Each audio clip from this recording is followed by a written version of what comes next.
아멘. 자, 오늘 내용은 7절부터 22절까지 에돔에 대한 심판 메시지입니다. 에돔의 그 죄와 또 에돔의 영적 성향을 우리가 생각할 때 약간 헬라 사람들, 바울 시대의 그 헬라 사람들과 비슷합니다. 그들은 인본주의적인 지혜를 자랑했습니다. 그래서 여기서 지혜라고 하는 건 하나님이 주신 그 지혜를 말하는 게 아니라 자기 지혜입니다. 자기 지혜. 아짜트라고 해서 자기 꾀를 이루는 것. 특히 악인들이 자기 꾀를 이룰 때 쓰는 지혜를 말합니다. 그래서 우리가 제일 잘 아는 시편 1편에 보면 이 말씀이 있죠. 거기 있는 사람들은 하나님을 말씀을 묵상하고 즐거워하는 자들이라 그랬죠. 그때 악인의 꾀와 반대되는 의미지 않습니까? 그런 모습입니다. 그때 악인은 악인의 꾀를 쫓아요. 그때 그 악인의 꾀를 말하는 것입니다. 그 지혜를 에돔 사람들이 좋아한다. 늘 그 자기 꾀를 이루려고 한다. 자기 수단, 방법, 세상적 지혜로움, 뭐 이런 걸 의미하는 것입니다. 근데 에돔은요, 전통적으로 이미지가 그 지혜의 땅이다 그랬어요. 옛날에 왜 그런 동물에 어떤 동네에 인물이 하나 나오면 그 친구 그 마을에 또 천재가 하나 나오고 무슨 장관 집안이 나오고 막 그런 말이 있지 않습니까? 이제 그와 비슷하게 사람들의 지혜가 많이 모여 있는 동네, 그런 지역, 그런 나라, 딱 이미지가 에돔이에요, 에돔.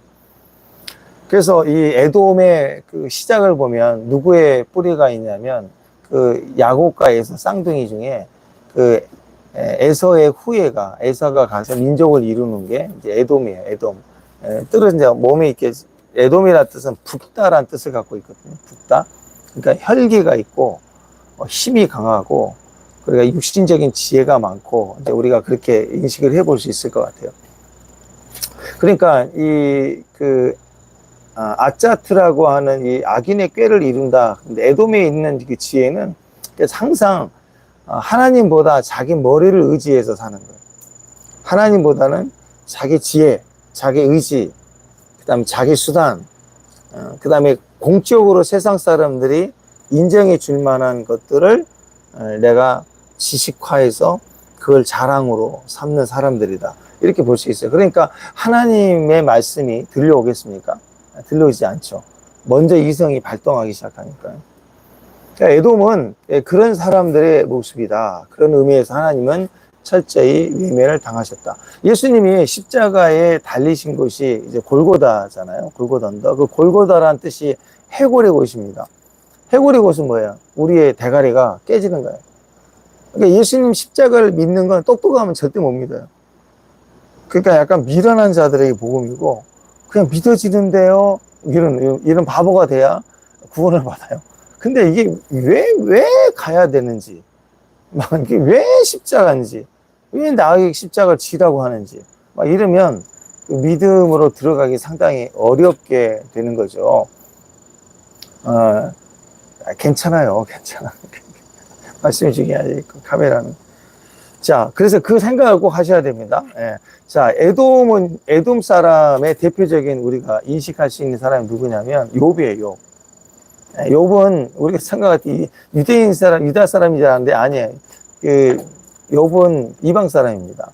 그러니까 하나님이 이방 사람 중에 욥 같은 의인을 받느냐 하고 굉장히 칭찬을 하셨어요. 우리도 가능성이 좀 있죠. 자, 욥이 누구냐면 이 에돔 사람입니다. 에돔 사람. 그리고 욥의 친구들, 욥의 고향이 우스 땅이라고 그랬잖아요. 욥기에 보면은 우스 땅 나오는데 그 우스가 에돔이고 그 친구 대만 사람 엘리바스, 대만도 에돔 땅입니다. 그러니까 에돔의 지명들이에요. 그러니까 이 사람들이 생각할 때 이 사람들은 이 에돔 지역에 있는 사람들, 인물들, 그 중에서 인물, 욥, 엘리바스 이런 사람들은 우리가 생각할 때 그 제갈공명 같은 사람, 제갈공명이 한 명이 아니라 막 2명, 3명 이렇게 그렇게 지혜를 자랑하는 그런 사람들이라 그렇게 볼 수 있습니다. 그러니까 머리가 굉장히 똑똑합니다. 그러니까 그 사람들은 특히 뭘 의지할까요?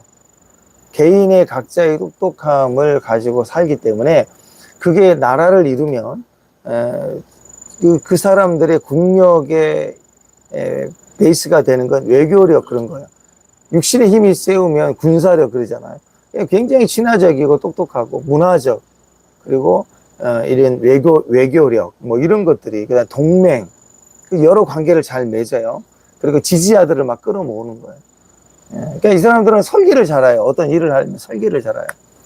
이번에 무슨 일을 하자 그러면 사람들이 막 치밀하게 설계를 해서 설계 들어가서 사람들을 모아서 운동을 하고 움직이면서 힘을 모으기 시작하는 거예요. 이런 것들을 굉장히 잘하는 사람들이에요. 그러니까 하나님 안 믿는 거예요. 여러분, 하나님은 어떤 운동을 조직해서 해본 적이 없어요.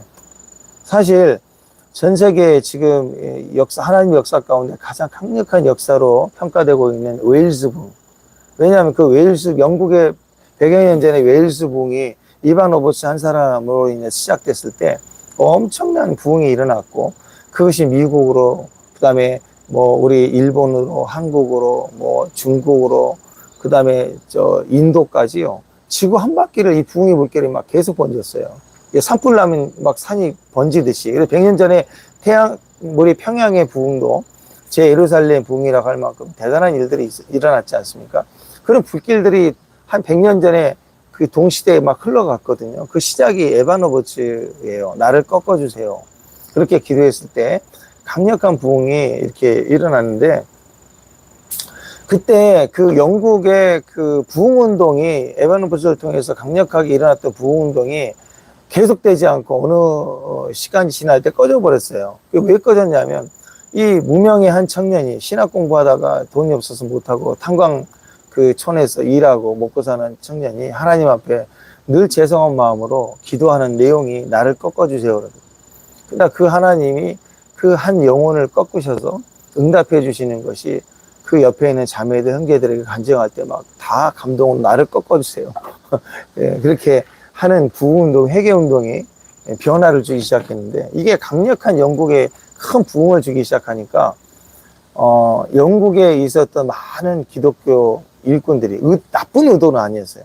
근데 많은 교단에 우리 같은 이제 큰 교회, 대교회 어른 목사님들이 우리가 한번 해보자 해갖고 뭐 민족 복음화 운동 비슷하게 운동 조직, 부흥운동 조직을 하고 조직적으로 막 찬양을 하고 막 키운 거예요. 그러면서 꺼지기 시작하는 거예요. 나도 너도 막 엄청나게 일어났는데, 하나님의 역사는 우리가 무슨 운동을 하자 하면 이상하게 꺼져요. 근데 운동하고 시간 없이 그냥 나를 꺾어서요 기도하면 기도가 계속 막 연이어서 지나가면서 일들이 일어납니다. 한 20년 전에요. 우리나라에서 뭐 평양의 대부흥을 다시 회복하자 해서 막 회개 운동도 하고 막 그런 적이 있었거든요. 그 부흥에 대한 소망감을 가지고 다시 이 나라에도 부흥을 주세요 하고 우리나라에 좀 깨어있는 분들이 막 모임을 갖고 기도했는데, 사실 뭐 그런 일은 별로 일어나지 않았죠. 조금 그런 의미를 부여하다 말긴 했어요. 근데 갑자기 인도의 실롱 지역이라고 저 위쪽에 있는 지역에 어떤 일이 벌어졌냐면, 한 초등학교 이제 한 4학년 5학년 정도 되는 한 12살 13살 정도 되는 그 자매 애들이 학교 갔다 오다가 그 교회에서 우리 기도하고 가자, 이렇게 어른들 기도하는데, 기도한 아이들에 의해서 애들이 2명 3명 모이더니 애들이 이상하게 뭐 기도 시간이 아니야. 학교 끝나고 오는 시간에 뭐 인도니까 학원이 있는 건 아니잖아요. 학원 가야 될 시간인데 애들이 모여서 노는 게 아니라 기도하기 시작하는 아이들로부터 시작된 기도가 점점 퍼지더니 애들이 안 오니까 엄마가 애들 찾으러 교회 갔다가 온 김에 기도하고 막 이러다가 그 교회에 매일마다 사람들이 막 바글바글, 뭐 목사님이 하지도 않아요. 그냥 자발적으로 기도하다가 기도 시간 늦어지고 막 날 새고 마당까지 막 이상한 일이 벌어진 거예요. 그래가지고 어떤 일이 벌어지냐면, 강단 쪽에 예수님이 형상이 크게 빔으로 쏜 것처럼 그게 한 달 가까이 있었대요. 그래가지고 영국 BBC 방송에서 와서 막 찍어가고 소문 나가지고, 그래서 사람들은 막 몰렸어요. 그래서 한국의 어떤 목사님도 제가 아는 목사님도 거기 막 너무 사모해서 갔다가 그 애들한테 기도도 받고 오겠다고 가서 기도 받고 싶다 그랬는데, 그런 일들이 있었습니다. 그때 막 BBC 방송에서 사진도 찍고, 그리고 이슈가 되고 커지니까 또 부흥등이 꺼졌어요.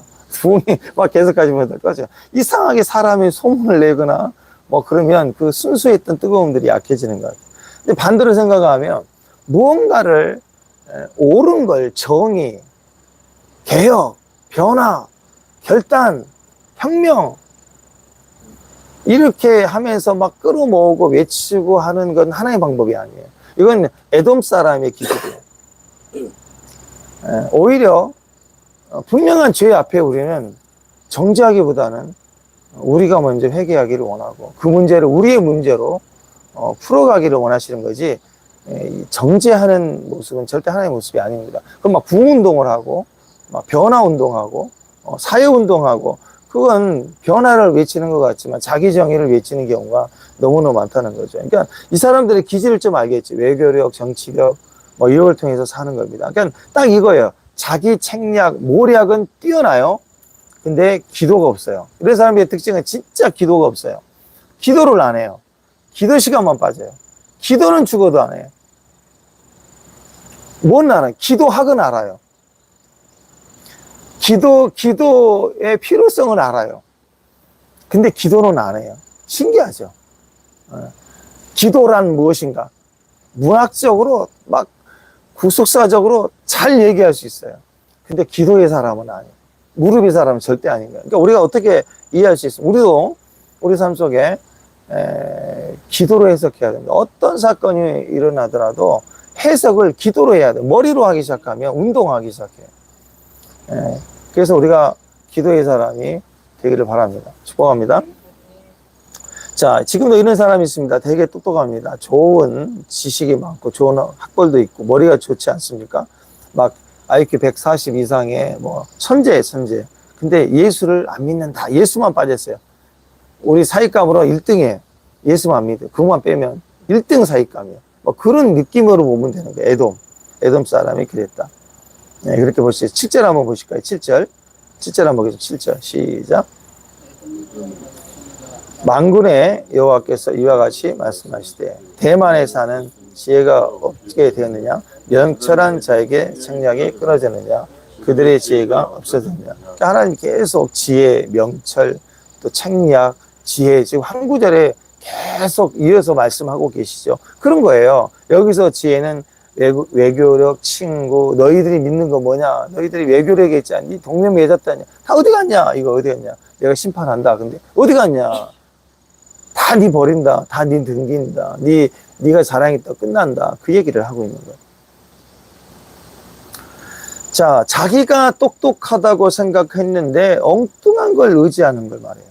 그러니까 내가 지금 믿고 있고 의지하고 있는 건 엉뚱한 거예요. 하나님 아니라면요, 엉뚱한 거라니까요. 엉뚱한 거라고. 엉뚱한 걸 의지해서 망하는 자들, 이 마지막 때 엉뚱해서 끝까지 그걸 붙잡고 의지하다가 망했다. 그걸 오늘 8절 9절에는 에서의 재난이라고 해요. 에서의 재난. 읽어보십시다. 8절 9절 시작. 드단 주민들아 돌이켜 깊은 곳에 숨을 지어다. 내가 에서의 재난을 그에게 닥치게 하리. 그를 벌할 때 이르게 하리. 포도를 거두는 자들이 내게 이르면 약간의 열매도 남지 않으리. 밤에 도둑이 오면 그 욕심이 자기까지 멸하겠느냐. 에서의 재난. 에돔의 시작이 누구라고요? 에돔의 시작이 에서잖아요. 그러니까 에서의 종말.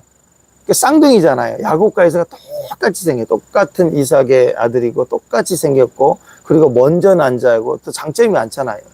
형이고, 그리고 똑똑해요.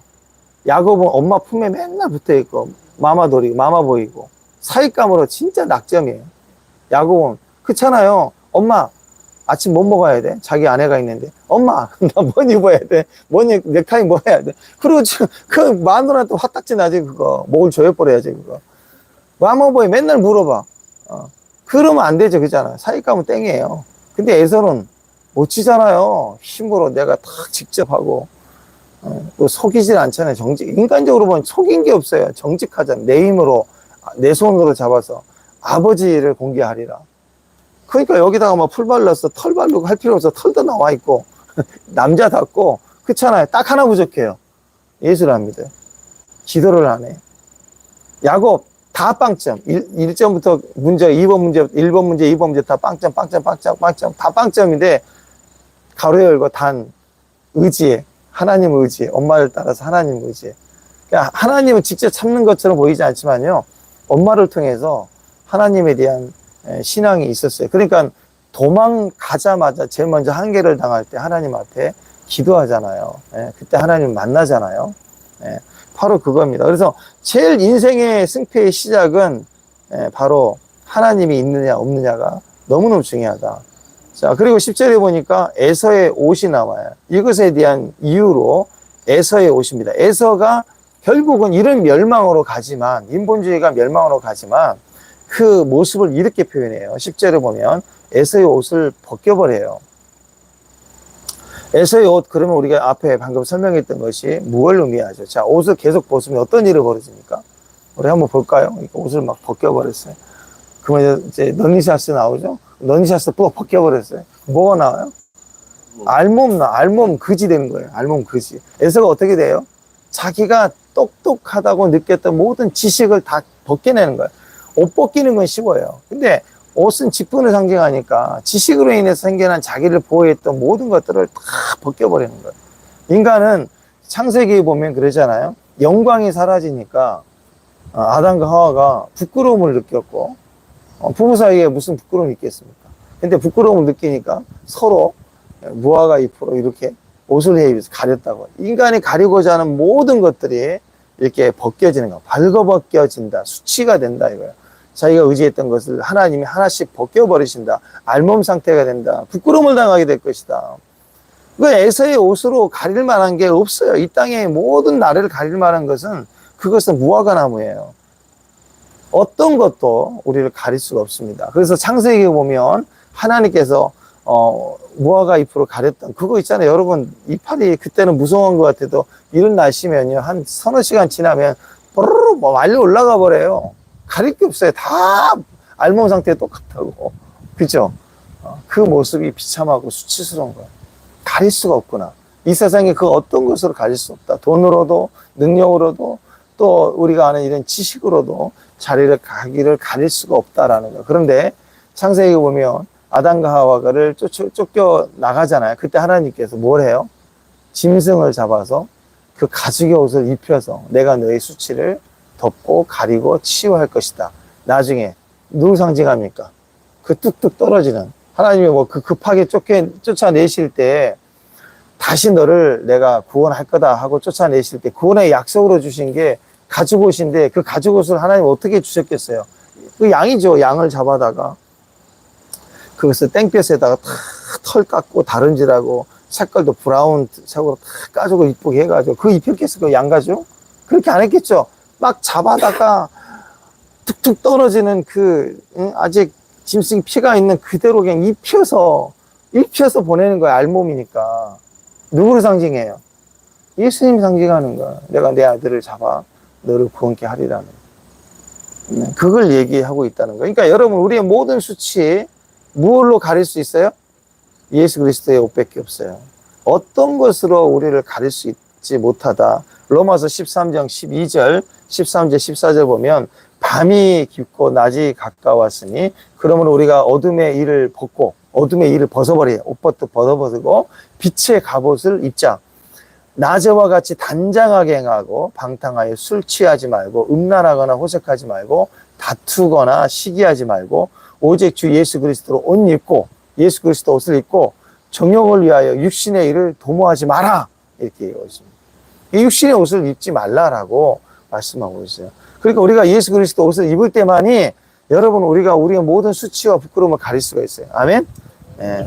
그래서 우리가 오직 예수 그리스도만 옷을 입는 저와 여러분 되시길 바랍니다. 엉뚱하게 이게 그리스도 옷이야, 이게 나를 가릴 만한 옷이야 라고 얘기하는 옷, 그게 악인의 꾀를 이루는 옷입니다. 수치의 옷이고 이런 옷들을 에서의 옷이라고 해요. 그러니까 완전 무장하기 위해서 얼마나 많이 자기에게 옷을 입었겠어요. 그죠? 그 옷을 재난의 때는 아무 소용이 없습니다. 하나님 다 벗긴대요. 다 벗겨서 쫓아낸대요. 마지막 때는요, 여기저기 심판을 받고, 지금 보세요. 이 유다의 이 마지막 때도 유다 한 민족 때문에 유다만 망하는 게 아니라 그 지역의 주변을 막 이렇게 열 나라를 다 쳐가는 거예요. 도미노 무너지듯이 다 쳐버리는 거예요. 그리고 그 도구로 쓰임받았던 그 바벨론도 쳐요. 그걸 페르시아가 되고 막 이런 전체적인 환란이잖아요. 이 마지막 때 마지막도 마찬가지예요. 어떤 나라도 예외가 없어요. 하나님이 다 치세요. 예루살렘, 우리나라도 마찬가지. 한국도 예외 없어요. 믿는 자도 다 치세요. 예외가 없어요. 피할 곳이 없어요. 자, 그렇다면 우리가 뭘 준비해야 되죠? 그리스도로 옷을 입어야 됩니다. 그렇지 않으면 막 살리라! 막 이런 거.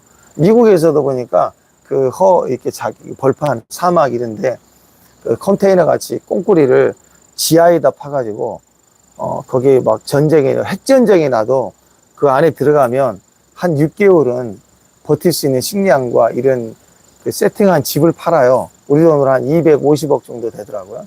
돈 있는 사람은 그거 하나씩 사나요. 핵전쟁이다! 그러면 썩 들어가서 그 빵가에서 살라고 개인 주택에 부자들이 거기다 사나요. 그걸 살겠어요, 그거? 그게 우리 살 길 아니라고. 250억짜리 무덤 사는 거예요. 미리 무덤. 들어가면 거기서 죽는 거지, 뭐. 자, 그게 자랑이라고. 난 250짜리 빵카 샀다고. 막 이럴 거 아니에요, 뻥커. 무덤을 비싼 거 사셨군요. 그런 거지, 뭐. 주님 아니면 거기서 살아봤자 무슨 의미가 있고. 그렇잖아요. 핵전쟁 나면 6개월 뒤에 나올 수도 없어요. 핵이 막 돌아다니는데 어디 가세요? 바이러스 하나도 못 이기는데. 응? 자, 이렇게 그리스도로 옷 짚지 않으면 이 세상에 우리는 알몸 거지 되는 거예요. 알몸 거지. 예. 불쌍하지 않습니까? 이게 부끄러움이라는 거. 수치, 자기를 의지하는 사람은 부끄러움을 당한다. 이렇게 얘기를 하고 있습니다. 그러나 하나의 예배를 드시죠. 진짜 우리가 거지보다도 더 이렇게 멸시하는 자들 있죠. 11절에 보면 시작. 네 고아들을 버려도 내가 그들을 살리리라. 내 과부를 나를 의지할 것이라. 그러니까 에돔 자손 가운데서도 제일 약한, 에돔 사람이 똑똑하잖아요. 똑똑한 사람들이 제일 무시한 사람은 진짜 무시당할 만한 약자들이죠. 그들이 자기 자랑을 할 수 있는 건 동맹, 악인의 꽤 그런 건데, 그들이 고아와 과부는 제일 약자들이에요. 무시한. 그들이 버린대요. 버린 카드예요, 버린 카드. 근데 주님이 말씀하십니다. 너희들이 버린 고아와 과부는 내가 보호할 것이다. 왜? 고아와 과부는 하나님밖에 의지할 자가 없는 거예요. 하나님밖에 의지할 게 없어요.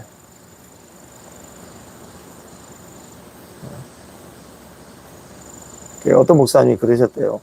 성도님이 너무 힘들어서 목사님 뵙고 싶다고 상담하면서 막 우시면서 그랬대요. 목사님, 마지막 기회, 저한테는 이 계약건이 마지막 기회인데, 이거 기도해 주세요, 목사님. 너무 절박해요. 이 계약 취소되면요, 저는 진짜 주님만 바라볼 수밖에 없어요. 그랬대요. 그리고 둘 다 놀랬대. 그 말 하자마자 집사님이 목사님 눈 마주보고 놀래고, 목사님도 그 계약하고 같이 놀랬대.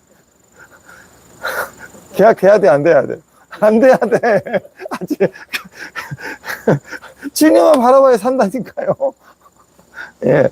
그러면 사요. 고아되고 과부되고 내침당하고 버림당하면 사는 거예요. 사는 거라고. 에돔 사람에게는요, 다 멸망이 되지만 약자들은 반드시 삽니다. 이 에돔 사람에게 무시당하고 무식하다고 막 당하고 이렇게 어려움 당했던 사람들일수록 자기 약함을 자랑하는 사람들은 마지막 때 다 살아요. 나는 부족합니다. 나는 못났습니다. 나는 아는 게 없습니다. 도망갈 데도 없습니다. 네. 축복합니다. 네. 네. 이번에 인도 선교 가가지고 우리 이경원 사님 다리가 아파서 못 갑니다. 그랬잖아요. 그죠? 네. 제일 약자예요. 다리가 아픕니다. 그랬더니 막 그냥 공주 왕비 대접. 죄송합니다. 예. 하나님이 그렇게 하라. 그래. 다 챙겨줘. 밭도 챙겨주고, 막 끌어주고, 들어주고, 예. 그런 거예요. 구원의 때는 그래요. 집에서도 여러분이 남이 피곤할까봐 여러분이 막 책상 들고 의자 들고 그러면 파도 두꺼워집니다. 집에서는요, 나 이거 못하는데. 이래야 돼요. 나 이거 접시도, 나 이거 못 드는데. 막 이래야 돼. 자꾸 기다려. 남편한테 들어. 그러면 쌈나니까 나 이거 못하는데. 접시 하나, 나 이거 너무 무거운데. 어떻게 깎지? 과일을 어떻게 깎지? 막 이러면, 에이, 나와. 그래서 내가 막 가가지고 막 이렇게 돼요. 자꾸 부탁을 해야 돼. 주님, 저 못하는데요. 막 이래야 된다고. 이래야 마지막 때 사는 방법입니다. 강한 자들일수록 자기 지혜와 자기 꾀를 막 의지하거든요. 그러다 망해요. 자, 14절부터 19절까지 쭉 보면 예레미야가 하나님 말씀을 가지고 전할 때 이제 쭉 나오는 내용, 그 핵심이 뭐냐면 너의 지혜를 의지하지 말고 하나님을 의지하고 하나님 계획만은 붙들어라. 그래서 예언을 계속 주는 거예요. 예언을 계속 주는 거예요. 20절 시작. 그런즉 에돔에 있는 대한 여호와의 의도에 대만 주민에 대하여 결심하신 여호와의 계획을 들으라. 양떼들이 어린 것들을 그들이 반드시 끌고 다니며 괴롭히고 그 처소로 황폐하게 하지 않으리야. 그러니까 여호와의 계획을 들어라. 네 지혜가 아니라 하나님의 지혜다. 외교가 아니다. 여호와의 계획만 의지하라. 그 얘기입니다. 그러니까 하나님 말씀이 들려도 우리가 깨닫지 못한 상태. 하나님 말씀을 하실 때 귀로 듣는 게 아니기 때문에 믿음으로 듣고 기도로 듣는 거예요. 그래서 하나님 말씀이 여러분 들려지는 사람은 은혜가 있는 거예요. 명철로 듣지 않아. 이성으로 듣지 않아요. 한국말로 해도 그 안에 안 들려진다고, 이 말씀이. 그러니까 내 안에 말씀이 들려진다는 건 은혜가 있다는 거고, 그것은 내가 기도로 들었다는, 어떤 말씀이 잘 들리다가도 어떤 말씀은 아멘이 잘 안 되고 그런 것은 안 들리고 있는 거예요. 그럴 때 뭐가 필요해요? 기도해야 들려요. 기도해야 들려지는 거예요. 명확하게, 또렷하게 이게 내 뜻이구나. 나를 향해 하시는 말씀이라고 정확히 들리는 거예요. 그게 은혜 상태입니다. 근데 은혜가 없는 상태다. 그러면 안 들려요. 말씀해줘도 안 들려요. 예레미야가 40년 예언해도 안 들어요. 그러니까 이 시드기야 때 바벨론을 포로 가라고 얼마나 얘기해요. 시드기야도 개인적으로 와서 또 얘기하지만 안 해줬지만 안 듣죠. 뭐해? 남겠다는 거야. 안 가겠다, 안 가겠다, 안 가겠다. 그러면 자기 말로 남겠다 그랬으면 남아야 되잖아요. 그랬더니 멸망 이후에는 이제 그래 그러면 남아라 그랬더니 또 안 남겠대. 어디 또 늘 애굽이랬대. 애굽 간대. 늘 이런 거예요. 바벨론 잡혀가라 했더니 안 간다, 남는다, 난리를 치다가 그럼 남아라 그랬더니 또 총독 세워놨더니 또 떠나겠대. 또 이런 거라고. 인간이 안 들리는 거예요. 그래서 여러분 은혜 상태에 있는 게 얼마나 감사한지 몰라요. 여러분 아침마다 새벽마다 말씀이 들린다는 건 축복입니다. 말씀에 감동이 있다는 건 축복이에요. 이게 글자고 문자인데 읽혀질 때 내 안에 눈물로 떨어진다면 그건 엄청난 하나님이 준 은혜인 거예요. 하나님 살아계시다는 증거입니다. 왜? 어떻게 나 같은 강팍한 사람이 눈물이 있을까? 찬양이 생길까? 이건 기적이에요, 기적. 정말. 왜냐면 천국은 울어도 못 가요. 울어도 못 가네. 바라 그래도 못 가요. 회개하려고 난리를 쳐도 회개가 안 되는 거예요. 그런 은혜가 우리에 있다는 게 너무너무 감사합니다. 애굽하고 에돔하고 비슷합니다. 헬라적 사람들입니다. 고린도전서 1장 23절에는 이렇게 해요. 우리는 십자가에 못 박힌 그리스도를 전하니. 아멘? 십자가에 못 박힌 그리스도를 전하는데 유대인은 꺼려요. 지금도 예수 싫어해요. 이사야 53장을 안 읽어요. 이사야 글에 있는데 53장을 안 읽는데 유대인들은 듣기 싫대. 왜 성경 말씀 그걸 빼버려요? 유대인에게는 꺼리는 거고 이방인에게는 미련한 것이다. 이방인이 헬라인이거든요. 예수님 십자가에 못 박힌 걸 전하면요 막 싫어해요. 교회 안에서 사람들 싫어해요. 십자가 복음 계속 얘기하면 싫어해요. 부의 이동 이런 거 하면 좋아해요. 응답받는 7단계 뭐 이런 기도하면 되게 영적 대전쟁 막 이런 사람들이 좋아하거든요. 근데 십자가로 갑시다 회개합시다 이러면 안 와요. 저번에 말씀드렸죠. 시카고교회 그 목사님이 사명이 막 십자가 복음 십자가만 정하니까 어떤 성도가 총으로 쏴버렸어요. 예배 중에 너무 지겹다고. 그래가지고 방탄하고 막 그렇게 했는데 얼마나 지겨웠어. 교회도 별로 안 좋아해요. 십자가 복음 얘기하면 대체 오늘 이번 주 설교 제목 십자가는 왜 은혜인가? 다음 주 십자가로 가까이. 그 다음 주는 십자가를 위하여. 그 다음에 결정타. 우리 각자의 십자가를 지자. 막 이러면 하나 사람들이 십자가 이런 거예요.